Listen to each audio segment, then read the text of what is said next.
La jeunesse du projet, c'était la poursuite de l'exploitation donc d'une agence de négoce en matériaux pour Point P en quai de Seine, dans un tissu urbain avec beaucoup de contraintes. La démarche de Point P en fait, est d'être exemplaire sur un certain nombre de dimensions. Alors d'abord la dimension des nuisances en fait, liées à la pollution carbone, donc de favoriser au maximum en fait, des transports qui soient économiques en carbone, de limiter aussi les émissions de CO2 avec les chariots de manutention.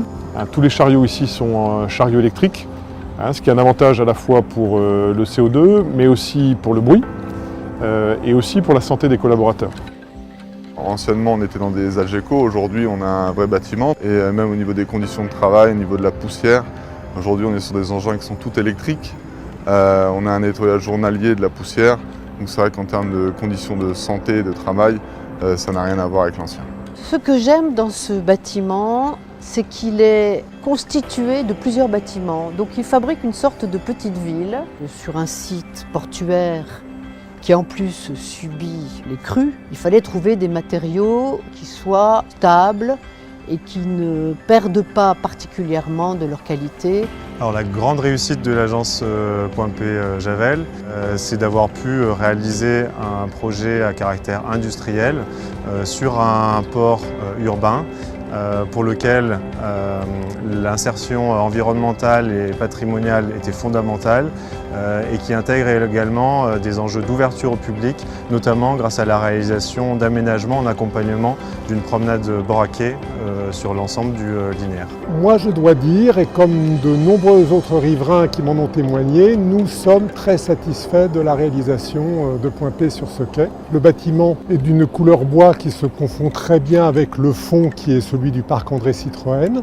L'architecture est moderne mais sans être agressive. La particularité du site, c'est que quand on est fermé, on ouvre nos portes.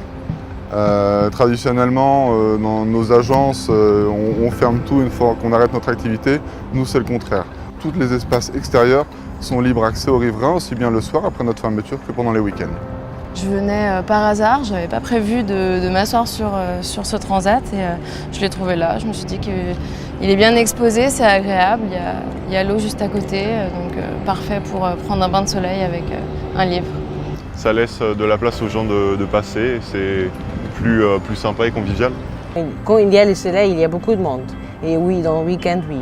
Vous avez tous les promeneurs du dimanche, tous les promeneurs du samedi, avec leurs chiens, avec leurs pique-niques, leurs enfants qui viennent et qui profitent désormais de ce lieu. C'est un point de vente qui est exceptionnellement attractif pour les clients, d'abord par son emplacement. Il y a très peu de points de vente qui puissent offrir le nombre de références matériaux qu'on offre et puis de références aussi de consommables au libre-service. Donc c'est un point de vente qui est un peu unique en fait, dans le quartier. Puis la deuxième chose, c'est en fait la fluidité du parcours.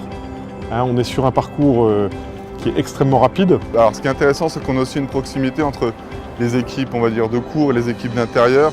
Donc c'est vrai qu'avec cette grande baie vitrée qu'on peut voir derrière moi, on a vraiment un lien aussi bien avec les clients qu'avec nos collègues de la cour, qu'avec l'intérieur. Donc c'est vrai que ça fait un ensemble complet. Et là, franchement, c'est tout amélioré. Là. À l'intérieur, on rentre, c'est spacieux. Et puis les personnes qui travaillent, les personnels, ils sont aussitôt, ils sont là à côté.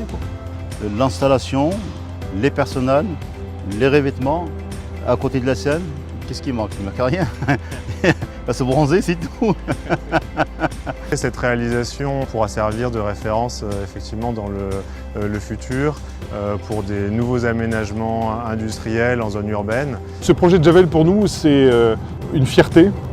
Une fierté d'abord pour Point P et Saint-Gobain, de montrer qu'on peut être exemplaire dans ce qu'on peut faire pour intégrer toutes les exigences des collectivités locales et des riverains. C'est aussi une fierté pour les collaborateurs de Point P de pouvoir voir un négoce en matériaux dans un lieu exceptionnel et avec une qualité architecturale exceptionnelle et dans des conditions de confort et de qualité de vie au travail qui changent complètement le regard qu'on peut avoir sur ce négoce. On est fiers de ça, fiers de le faire aussi avec Port de Paris, dont nos intérêts doivent être alignés pour qu'on maintienne cette activité économique le long des quais et puis en même temps pouvoir intégrer les autres usages demandés en fait par la mairie de Paris et puis aussi par les riverains.